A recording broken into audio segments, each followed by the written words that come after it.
अच्छे बच्चे कैसे बैठेंगे? बेटा हमने अभ्यास 3F का पहले सवाल के आपसे 3-4 सवाल कहते खुद घर से करने को, आप लोगों ने किए होंगे। अब आगे के सवाल हम कर रहे हैं। दूसरा सवाल मैंने करा दिया था, तीसरे का सवाल ये है। यहाँ थोड़ा समझने की कोशिश करते हैं, थोड़ा सा ध्यान से देखिए। सब लोग अपना कॉपी पेंसिल नीचे रख दीजिए, इतना ध्यान से देखिए तो समझ में आएगा। जब इस व्यंजक को हमें हल करना है तो इसको हम कौन सा नियम का प्रयोग करेंगे? को का भागु योग। तो सबसे पहले देखते हैं क्या इसमें कोष्ठक है। अब कोष्ठक है तो क्या कोष्ठक कोई एक तरह की है या एक से ज्यादा तरह की हैं? 2 तरह की हैं। तो हमने कोष्ठक का नियम पढ़ा था कि जो 4 तरह की कोष्ठक हमने पढ़ी थी, एक रैखिक कोष्ठक, छोटी वाली, और ये मझली वाली, और एक ये बड़ी कोष्ठक, ये तो पढ़ी नहीं। सबसे पहले हम इस कोष्ठक को हल करते हैं, फिर इसको, फिर इसको, और फिर इसको। यही नियम है। तो इसमें देखिए रैखिक कोष्ठक तो है नहीं, जैसे बार कोष्ठक बोलते हैं। छोटी कोष्ठक है तो सबसे पहले हम इसको हल करेंगे, और कोष्ठक को हल करने का मतलब यह है इसके अंदर हम पूरा को का भागु योग लगा के देखेंगे। ठीक है, तो हम बाकी सब ऐसे ही लिख देते हैं, 20 + 9 - 5 प्लस। अब कोष्ठक शुरू हो गया। अंदर देखिए क्या कोष्ठक है? इसके अंदर है कोष्ठक? इसके अंदर का लिखा है? भाग, गुणा। अब उसका जब योग और घटाना रह जाता है तो उसका नियम बताया है कि समान चिन्ह के जो हैं उन्हें जोड़ दीजिए पहले, और फिर उसके बाद में अगर अलग अलग चिन्ह के हैं तो उन्हें घटा दीजिए। तो क्या यहाँ पर 2 संख्याएं हैं, 6 और 4, ये समान चिन्ह के हैं या अलग अलग? तो घटेंगे और बड़े का चिन्ह लगेगा।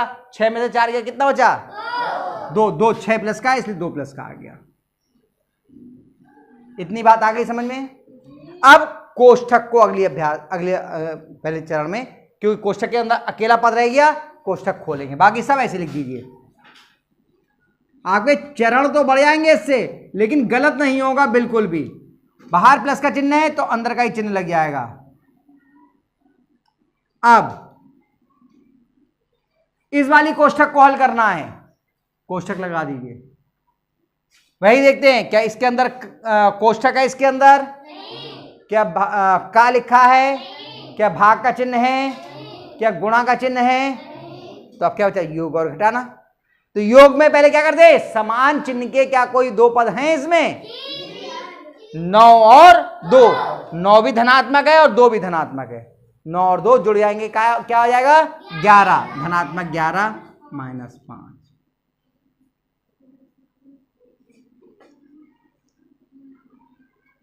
अभी कोष्ठक हल नहीं हुई इसलिए कोष्ठक में आ जाइए। अब ये दोनों समान चिन्ह के हैं या अलग अलग? तो जुड़ेंगे या घटेंगे? बड़ा कौन है? 11। 11 में से 5 गया, कितना बच गया? 6।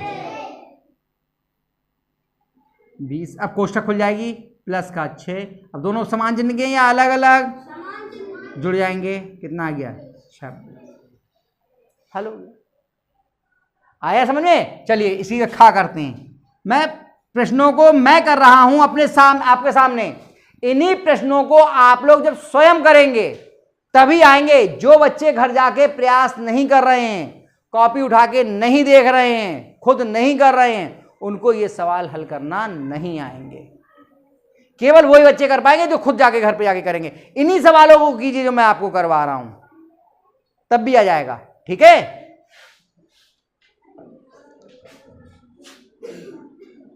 80 गुणा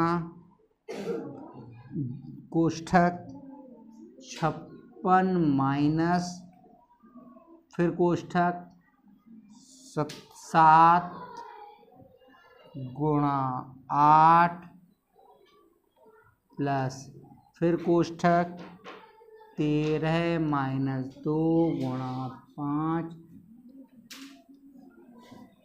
चलिए फिर इस पे क्या नियम लगाएंगे? को का भागु योग, जिसे बोलते हैं बॉड मास। क्या इसमें कोष्ठक हैं?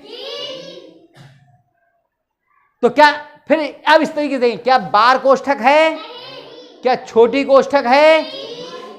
तो जो छोटी कोष्ठक ये लगी हुई दिख रही है हमें, पहले इसे हल करेंगे, बाकी सब ऐसे का ऐसा ही उतारते जाएंगे, कुछ भी हेर फेर नहीं करेंगे। बेटा साथ में पेन मत चलाओ वरना समझ में नहीं आएगा, है ना। हम सारे नियम बता रहे हैं, नहीं तो नियम कितने भी आप होशियार हो, नियम नहीं आएंगे तो गड़बड़ हो जाएगी। और ये सवाल बहुत अच्छे अच्छे बच्चों से गलत हो जाते हैं, इसलिए साथ में मत लिखोगे हम तो आ ही जाएगा, हमें तो आ ही जाएगा वाला चक्कर नहीं है ना। चलिए लिखते हैं, बाकी सब ऐसे का ऐसे लिखते चले जाओ। जहां पर ये कोष्ठक शुरू हुई है छोटी, यहां तक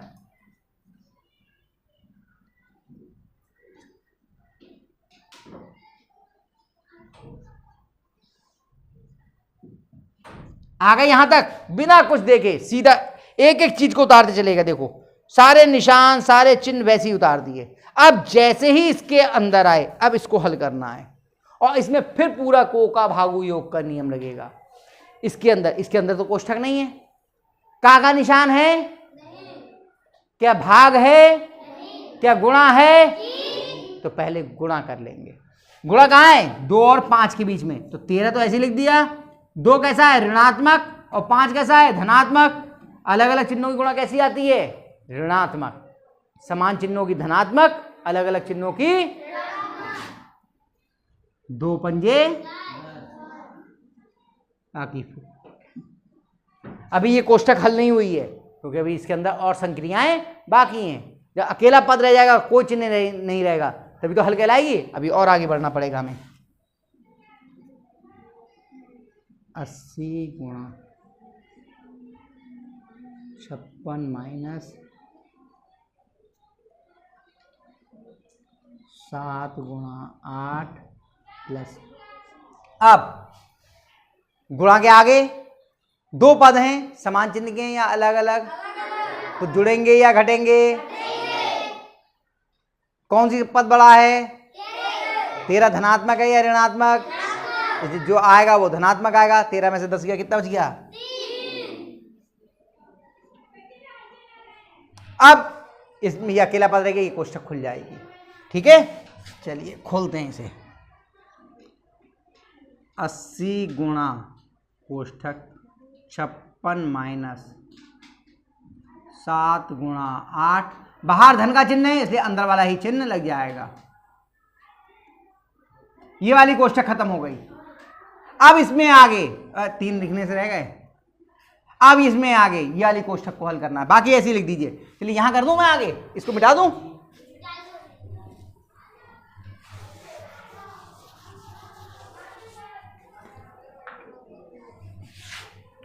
यहां करना शुरू करते हैं हम लोग बराबर। जब ये हल होनी तो यहां से लेके यहां तक तो ऐसे ही लिख दिए हम।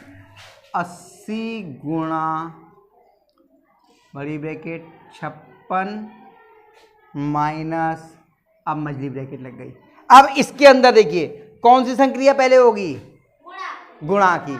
किस किस की? 7 और 8 की। और दोनों समान चिन्ह के, ये भी धनात्मक ये भी धनात्मक, तो 7 अट्ठे 56 और प्लस 3। अब ये नहीं ऐसे 56 से 56 काट दो, अभी कोष्ठक खुले बिना जोड़ घटाने की संक्रिया नहीं होती। लेकिन अभी तो इसको हल करने में रह गई है, अभी तो इसको हल करेंगे।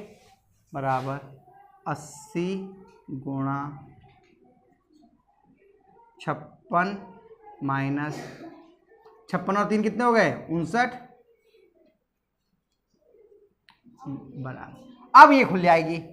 80 गुणा 56 माइनस 59, मझली ब्रैकेट खत्म। आया समझ में? अब कौन सी बड़ी ब्रैकेट हल होगी? ठीक, 80 गुणा, अब 56 में से 59 घटेंगे या 59 में से 56?